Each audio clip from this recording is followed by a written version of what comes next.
Hello, my name is Esperance Rhodes.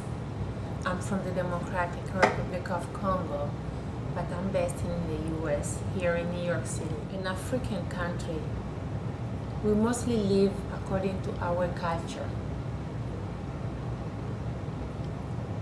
Most of older women have been taken in charge by their families or the community. But with the economic crisis, many elder women have been discriminated. I'm saying discriminated in which way? Because many families target now, put more importance on the upcoming generation and forget the old generation, which are mostly older women who have labored very hard to bring up those communities. As in every country around the world, you know, women produce more, are the highest, I can say, labor that contribute most to the human life, the same as in my country.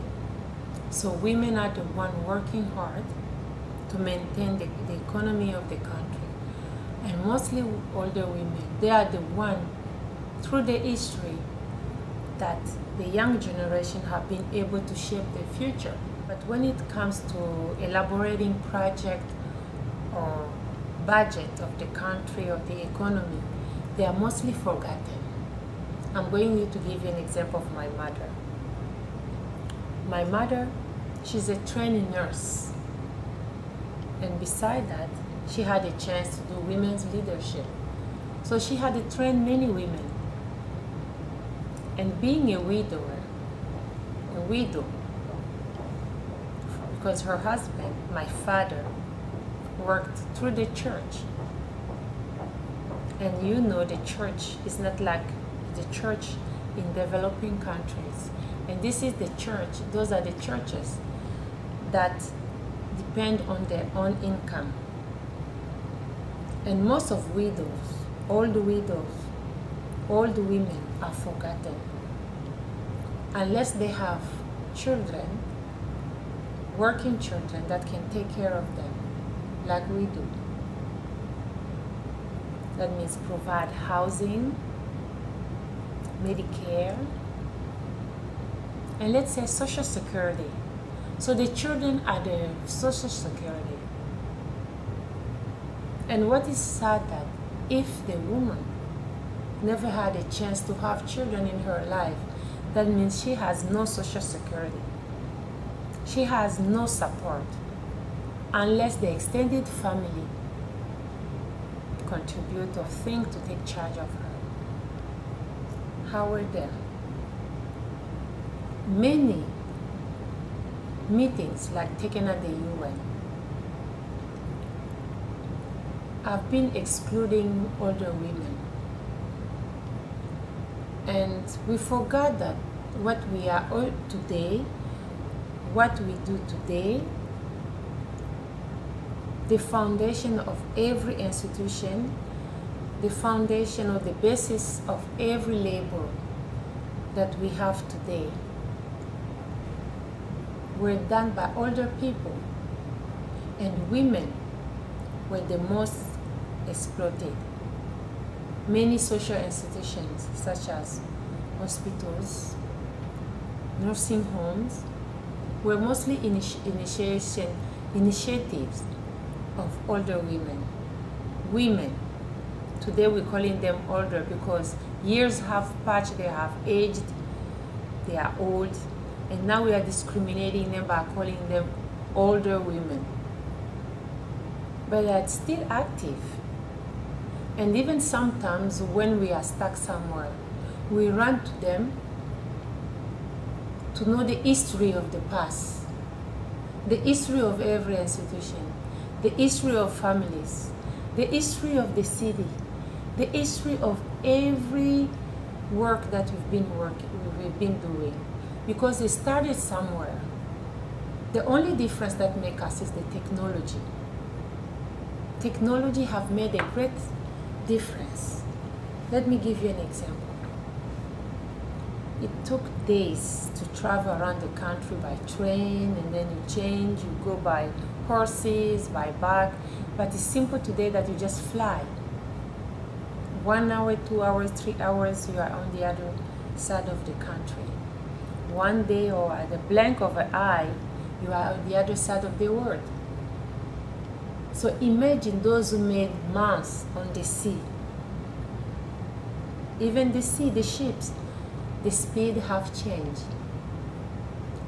Does it mean that we have to neglect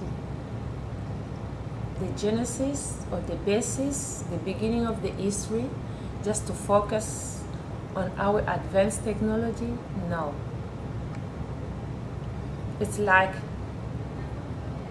with food. We said we have to go organic. What is organic?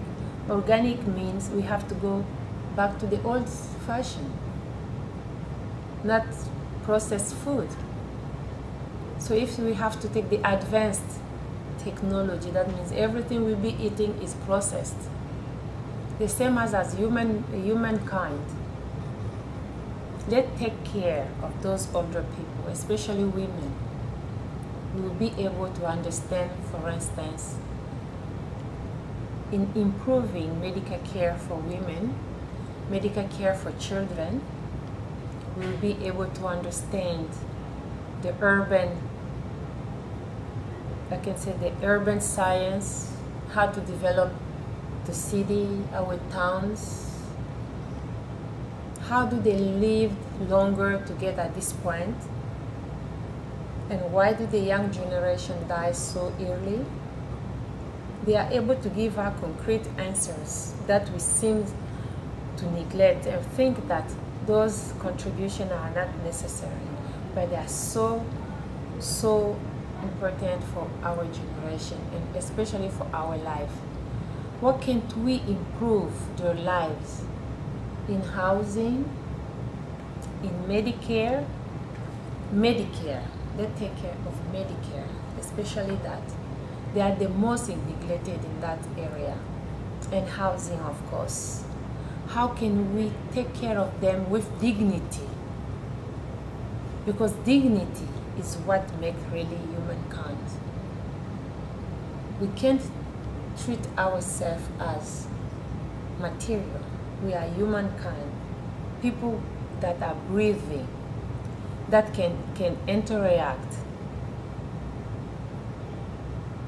So the same thing that I would say, why bring that awareness?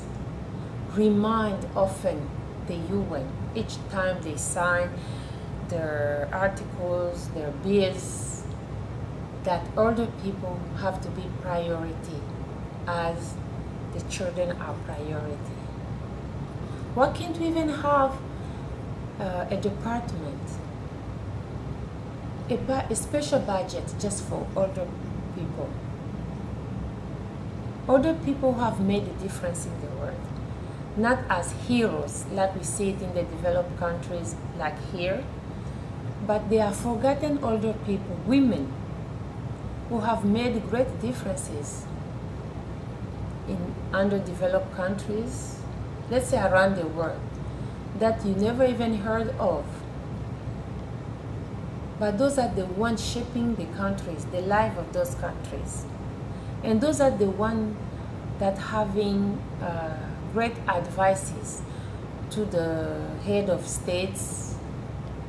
And sometimes the resolution that they bring around the table does not come from their own. They're coming from the advices that they have gotten from older people. What can't we remember? That what we have today is the shaping of the past, which actually have not changed. It's just the advance of the technology that have made the difference. I think so far this is what I can say. Thank you for listening.